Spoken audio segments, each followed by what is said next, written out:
Now a great sign appeared in heaven, a woman clothed with the sun, with the moon under her feet, and on her head a garland of 12 stars. Then being with child, she cried out in labor and in pain to give birth. And another sign appeared in heaven. Behold, a great fiery red dragon having 7 heads and 10 horns, and 7 diadems on his heads.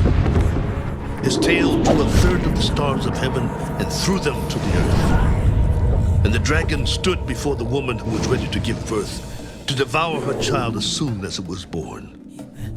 She bore a male child who was to rule all nations with a rod of iron, and her child was caught up to God and his throne. Then the woman fled into the wilderness, where she has a place prepared by God, that they should feed her there 1,260 days.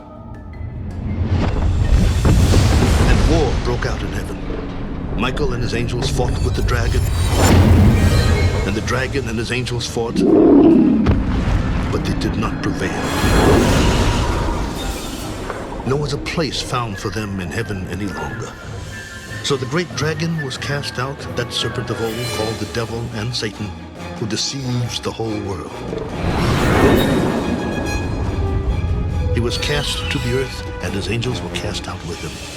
Then I heard a loud voice saying in heaven, Now salvation and strength and the kingdom of our God and the power of his Christ have come. For the accuser of our brethren, who accused them before our God day and night, has been cast down. And they overcame him by the blood of the Lamb and by the word of their testimony, and they did not love their lives to the death.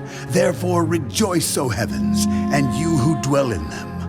Woe to the inhabitants of the earth and the sea, for the devil has come down to you, having great wrath, because he knows that he has a short time. Now when the dragon saw that he had been cast to the earth, he persecuted the woman who gave birth to the male child. But the woman was given 2 wings of a great eagle, that she might fly into the wilderness to a place, where she is nourished for a time, and times, and half a time, from the presence of the serpent. So the serpent spewed water out of his mouth like a flood after the woman, that he might cause her to be carried away by the flood.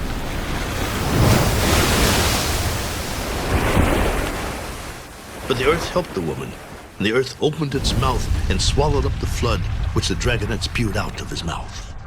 And the dragon was enraged with the woman, and he went to make war with the rest of her offspring, who keep the commandments of God and have the testimony of Jesus Christ.